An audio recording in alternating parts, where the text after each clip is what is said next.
Welcome to the Based Boomer, political commentary, news, and opinions from your favorite boomer, your host, Bill Boomer. Good afternoon. Welcome to the Based Boomer. Today I want to talk to you a little about it. In public, they can manufacture these things and all that. I saw a report the other day where it showed these guys had created software where you can actually copy who's ever talking. You can their voice. You can copy it and make it whatever you want to make sound like their voice. So I thought it's going to be all the time to understand to distinguish between what's true and not what's not true. So sounds to me like the evil people in this world have got an upper hand there. But that's something we just have to, as things go on, we just have to get used to. When I was young, when I was young, I was growing up. The younger people, we all pretty well believed what the government and the media and everybody told us. We believed a lot of that stuff, but it wasn't all true. I mean, there were, I think Vietnam. I mean, that was, when what was it, Johnson faked that naval attack, Bay of Tonkins or whatever it was. That was what really got the war going big time, and so what it tells me, that we're nobody's always been perfect, but it was easier back then to hide what you were doing. You can't hide it as easy today, but it's at least we had a lot more trust in the people, and I think we've gotten to the point where the competition in the media and to get your story out and to be relevant and all that stuff, people tend to embellish things a whole lot more than what we used to. People had more integrity back then. Nowadays it's get my story out there, get my name out there. So the question is, how do we fix all that? What do we do about all of that? Well, the first place to start is in your local community. The local people you elect for office, the local people on your school board or your city government, those people you put in leadership, I hate to use that word, but those positions, you need to look at them closer and make sure you're picking people that have integrity, that are honest and will do the right thing, will work for the good of everybody and not just the good of themselves. That's where it has to start. It has to start locally and work its way up. And we have to sit there and when we elect somebody to represent us in state government or even federal government, we need to vet those people better. We need to call them out when they're making mistakes. And this, this stuff, 98% of these politicians, they get reelected and reelected and reelected. It's you can't keep putting the same people in there and expect to get different results. We definitely need to change to that. We need a flushing out of both parties. We need to get rid of the people that have been there for a long time, bring some new leadership in, new people with a better understanding of what the founding fathers wanted out of this country, and promote those people. That's what I don't know if that'll ever happen. I mean, the people in there now, I seem to be. They're hard to get rid of because of incumbency. I think money got a lot to do with it. My own honest opinion is races. If a guy's running for House of Representatives in the 5th district in my state, that the only people that can support him, give him money, are people that live in the 5th district of that state, because that's who he's working for. He's not working for some guy in another state someplace or another district. He's working for you people, and just like if I own a business and I'm paying a guy, and if one of my competitors or something wanted to come in and give one of my employees a few extra bucks on the side or something in order to get him to maybe not work as hard, or maybe not make sure that the quality of my product is that good, why would I allow him to do that? I think that's what you're doing when you allow money from outside of your district, outside of who you are paying, who's one to say, I want to work for you, who he's getting his money from. And if you want me to support you, then it even goes. I even say it goes so far as maybe that's the way we ought to pay these people. If I happen to be a congressman in a poor district, I don't. Why should I get paid the same amount of money as a guy from a rich district? You know, that's the people you work for.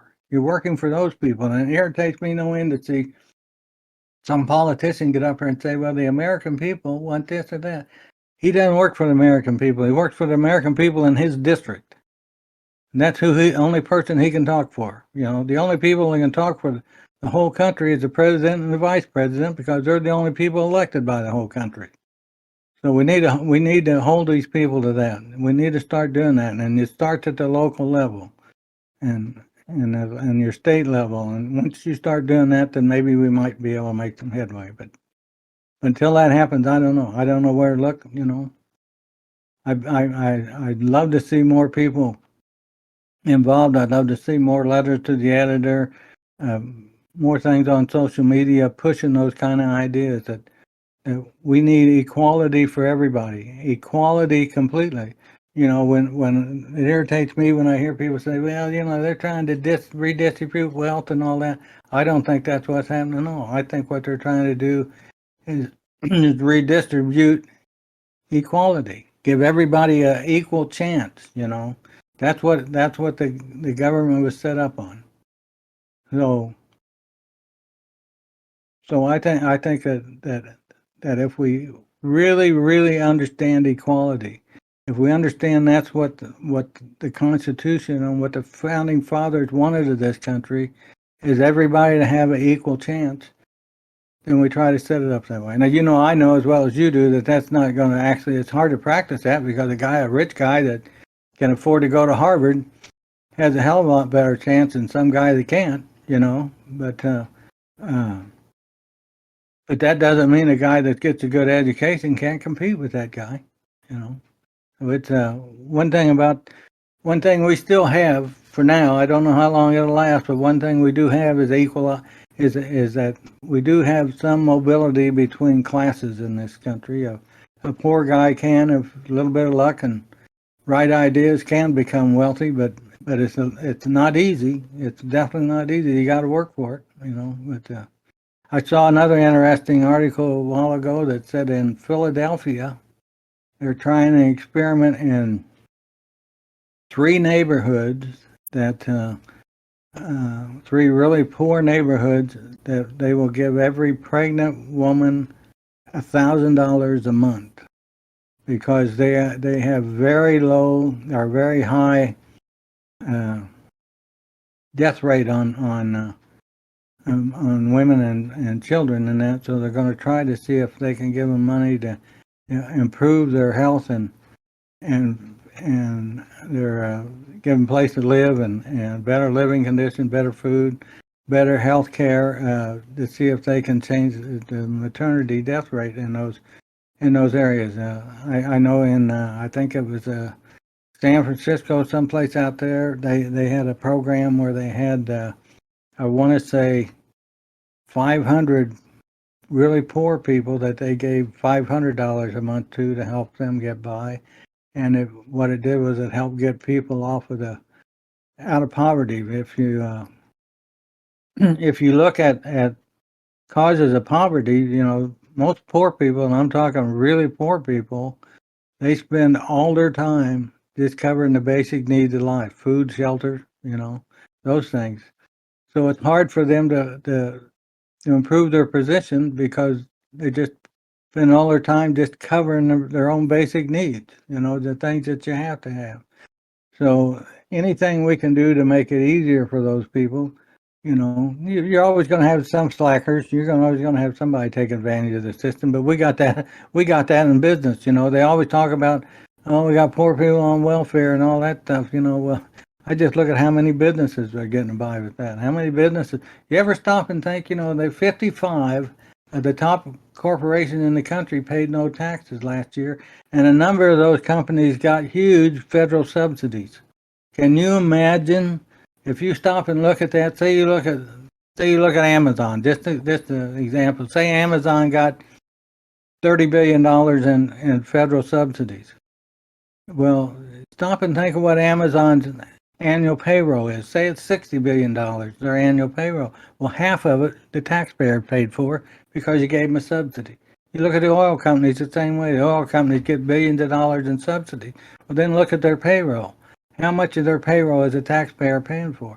We're paying for a lot of it, and then when you stop and you think that's an expense, payroll is an expense of these people, so they're writing that off. It's like their health care costs. We pay for their health care costs. If a company provides health care to their employees, we're actually paying for that because they write that off on their taxes. So they don't pay taxes on it, so we pay for that. So those are things people you need to stop and think about it. Stop and think about when you're sitting there thinking about, why is my life this way? I get people say, well, the government's taking my rights away. I said, what rights have you lost? What can't you do today that you could do 30 years ago? Nobody's taking in. The only people that say that right now are women, but I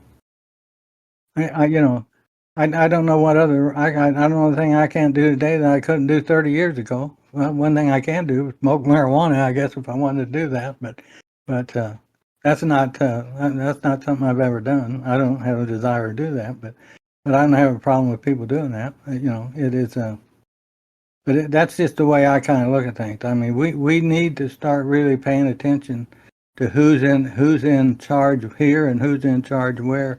And I think the biggest thing that we need to do is not give control in any state to any one party. It should all be, and I think that's a message that the people have sent to Congress the last 2 or 3 elections, where they've kept the majority in the House and the Senate pretty close to 50-50, where there's no huge advantage one way or another. Excuse me, and I think that's what people are saying. Like this last election was supposed to be this big red wave, but they didn't. I don't think that was as much abortion had a lot to do with it, but I think a lot of it was similar to the previous election. I think people are tired of one party trying to run roughshod over everybody else. And I think if we stay vigilant and pay attention, then maybe that'll help get things going. But anyway, I've about talked myself out, but those are things that cross my mind every day. Now, next week, what I want to talk to you about, I hope to have some charts and proof for you to show you about what our taxes have done and the big misnomer about taxes. So I hope you're listening next week. So we'll take care of that, and maybe we can learn a little bit more. So I appreciate you listening in today. Thank you all. Take care.